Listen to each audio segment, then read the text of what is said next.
আসসালামু আলাইকুম, কি অবস্থা সবার? I hope everyone is well by the grace of Allah. আজকের ভিডিওতে আমি মূলত কথা বলবো বাংলাদেশের থার্ড ক্লাস এডুকেশন সিস্টেম নিয়ে। বাংলাদেশের যে এডুকেশন সিস্টেম বর্তমান চলতেছে এটি সম্পূর্ণ থার্ড ক্লাস এডুকেশন সিস্টেম। ছাত্রছাত্রীরা যদি এই সিস্টেম ফলো করে এগোতে থাকে তাহলে ইন ফিউচার অনেক ভয়াবহ অবস্থা দাঁড়াবে আমাদের দেশের।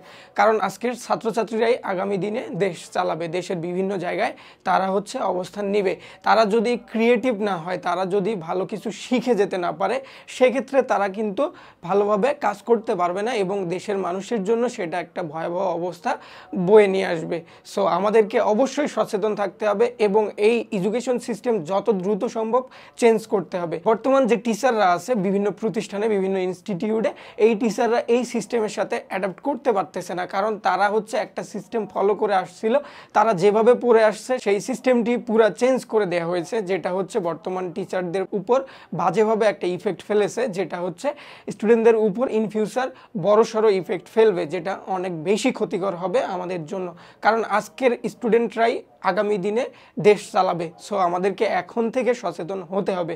তো বর্তমান যে অন্তর্বর্তীকালীন ইন্টারিম গভর্নমেন্ট আছে, আমি তাদেরকে বলতে চাচ্ছি যত দ্রুত সম্ভব এই এডুকেশন সিস্টেমটা চেঞ্জ করে ফেলেন আপনারা।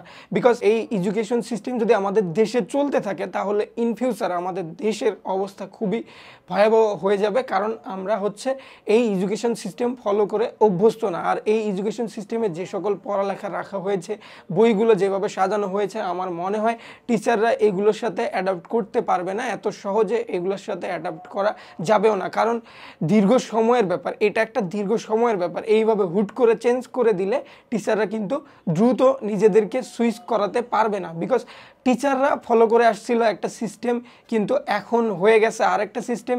ব্যাপারটা কেমন হয়ে গেল না, একজন একটা পড়ে আসলো, সেটা চেঞ্জ করে নতুন একটা সিস্টেম দেওয়া হইলো কোনো ট্রেনিং ছাড়া।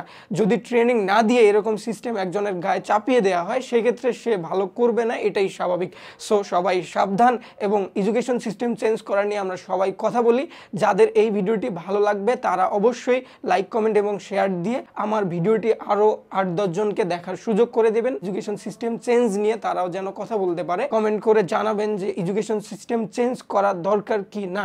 যদি দরকার হয় অবশ্যই সেটা বলবেন। সবাই নিজেদের মতামত অবশ্যই কমেন্ট বক্সে জানাবেন। আমি যদি বলি আমার ওপিনিয়ন অনুযায়ী এডুকেশন সিস্টেম এরকম হওয়া উচিত যে সিস্টেমে ম্যাথ এবং ইংলিশ বেশি বেশি থাকবে এবং টেকনিক্যাল সেক্টরগুলো আছে, সেই টেকনিক্যাল সেক্টরগুলোর জিনিসগুলো আগে থেকেই সবগুলো বইয়ে ইনক্লুডেড রাখতে হবে, যাতে বাচ্চারা বেসিক জিনিসটা জেনে আসতে পারে। অ্যাডভান্স লেভেলে না যেতে পারলেও বেসিক জিনিসটা অ্যাটলিস্ট তারা যেন জেনে আসতে পারে।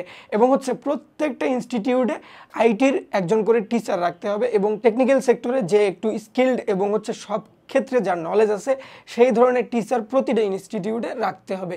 সে যদি সবাইকে সব কিছু জানিয়ে দেয়, সবগুলো স্টুডেন্টকে যদি সব বিষয় ডিটেইলি জানিয়ে দেয়, সেক্ষেত্রে স্টুডেন্টরা আগে থেকে অবগত থাকবে বিষয়গুলো সম্পর্কে এবং তারা নিজেকে তৈরি করতে পারবে সেইভাবে, যাতে ইন ফিউচার দেশের কোনো না কোনো কাজে তারা কন্ট্রিবিউট করতে পারে, তারা অবদান রাখতে পারে। এটাই আমার চাওয়া। আমি চাই যে দেশের প্রতিটা ইনস্টিটিউটে দেশের শিক্ষা ব্যবস্থা এমনভাবে চেঞ্জ করা হোক যাতে আইটি সেক্টর, টেকনিক্যাল সেক্টরগুলো নিয়ে কাজ করে। প্রত্যেকটা শিক্ষার্থী যেন এই বিষয়গুলো সম্পর্কে অবগত থাকে, তারা যেন আগে থেকেই সবকিছু জেনে বুঝে আসতে পারে। কেন আমি এসব বলতেছি? কারণ আমি ক্লাস 8 পর্যন্ত বিশ্ববিদ্যালয় কি, ইউনিভার্সিটি কি আমি জানতাম না। আমি ক্লাস 9-এ এসে যখন আমি শহরে আসি, যখন আমি রংপুর শহরে পড়াশোনার জন্য আসি, তখন আমি বুঝতে পেরেছি যে বিশ্ববিদ্যালয় আসলে কি, কিভাবে বিশ্ববিদ্যালয়ে চান্স পেতে হয়, কিভাবে পরীক্ষার জন্য প্রস্তুতি নিতে হয়। এর আগ অবধি কিন্তু আমি জানতাম না। গ্রামের শিক্ষার্থীরা অনেক সুবিধা থেকে বঞ্চিত থাকে, তাদেরকে তারা যেন সুবিধা বঞ্চিত না হয় তাদেরকে সবকিছু জানানোর জন্য ইনস্টিটিউটগুলোর আপডেট করতে হবে, শিক্ষা ব্যবস্থার আপডেট করতে হবে, শিক্ষা ব্যবস্থাতে আধুনিক সব জিনিস নিয়ে আসতে হবে, যাতে সবাই টেকনিক্যাল সেক্টর সম্পর্কে অবগত থাকে, সব শিক্ষার্থী যেন সামনের দিকে আগাতে পারে এবং নিজেকে দক্ষ করে তুলতে পারে। সো আমি এই ব্যাপারগুলো বলার জন্যই আজকের ভিডিওটি মেইনলি ক্রিয়েট করলাম। সবাই এই ভিডিওটি দেখে অবশ্যই বাংলাদেশের এডুকেশন সিস্টেম নিয়ে কথা বলবেন, বিকজ এটি সম্পূর্ণভাবে একটি থার্ড ক্লাস এডুকেশন সিস্টেম।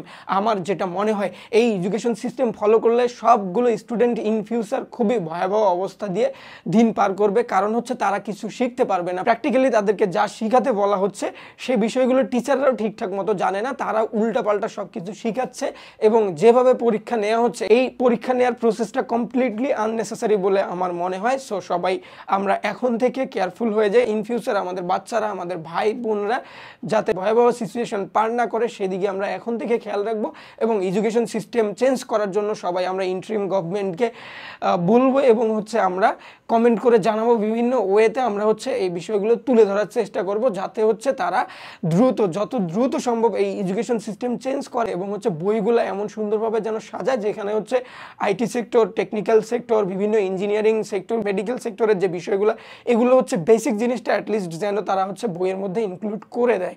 আমি হচ্ছে এই জিনিসটা চাচ্ছি তারা যেন বইয়ের মধ্যে বেসিক জিনিসগুলো অ্যাটলিস্ট ইনক্লুড করে দেয় যাতে হচ্ছে স্টুডেন্টরা বেসিক জিনিসগুলো জেনে আসতে পারে, বড় ক্লাসে এসে উপরের ক্লাসে এসে তারা যেন ভুক্তভোগী না হয়।